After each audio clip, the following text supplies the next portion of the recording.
I'm Daniel Rohrer, VP for Product Security Architecture and Research at NVIDIA. Thanks so much for being here. Absolutely. How's the show been so far for you? It's been great. I think it's a real showcase for CC. We obviously did it last year, and it's been really exciting to see sort of just in the 12 short months since then, sort of how the entire industry's evolved, driving at this technology space. Now, what are some of the highlights that you've seen at the show so far? Certainly, I think, getting a peek at how people are adopting the technology, sort of the way they're innovating in and around and seeing the utility out of the system has been really intriguing to me. Last year, I think we were a little early and it was harder to predict some of where partners and customers were ultimately going to go. And it's really exciting to see a lot of the startups and ISVs sort of emerging in market to take on this technology and bring it out. What have you seen to be the problem that confidential computing is solving? What's the most pressing business issue that confidential computing has the potential to help with?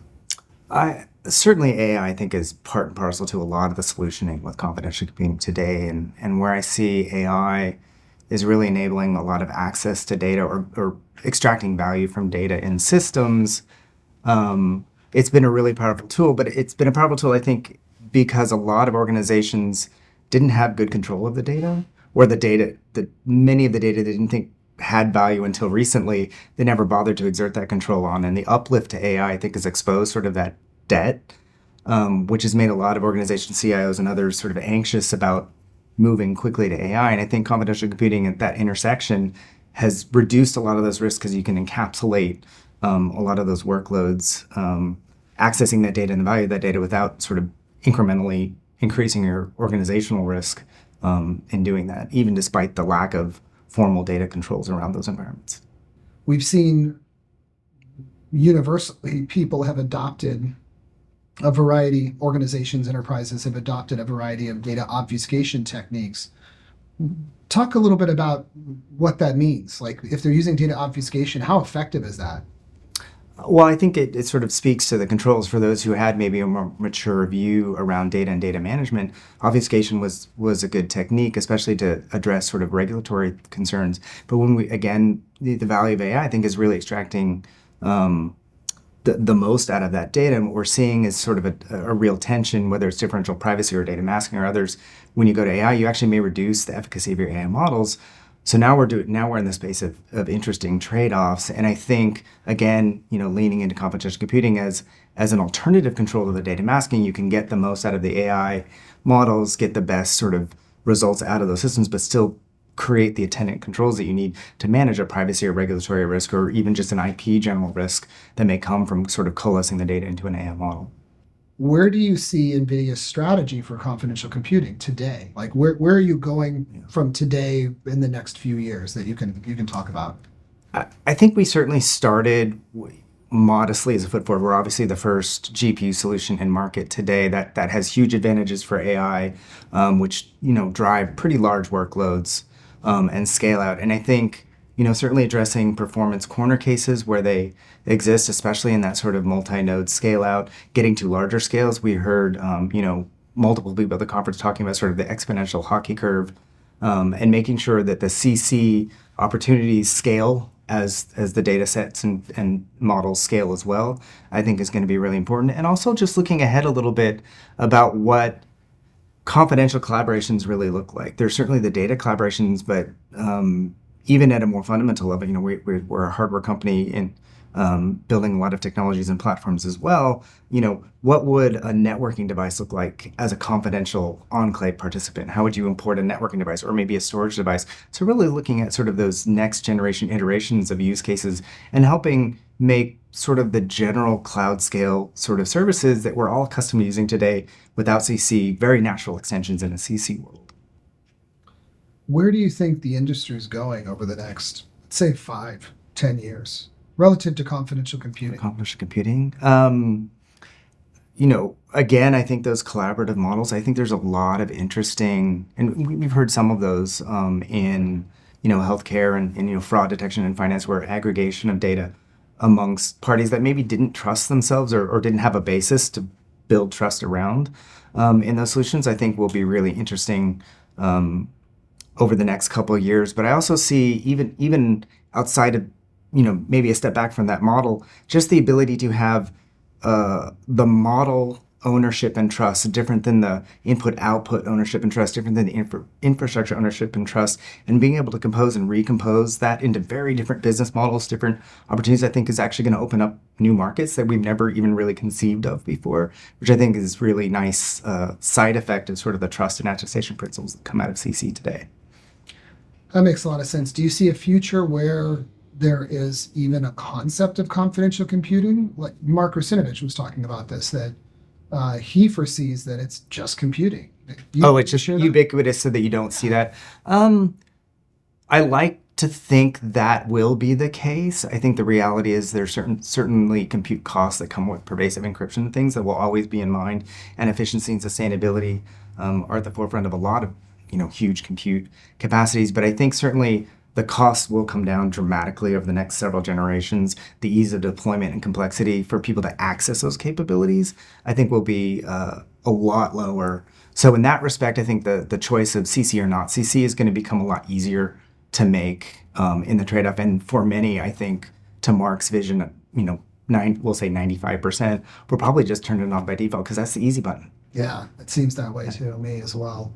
So you said it, and I agree that the current complexity of deployment creates a barrier for people to build their software stack on confidential computing.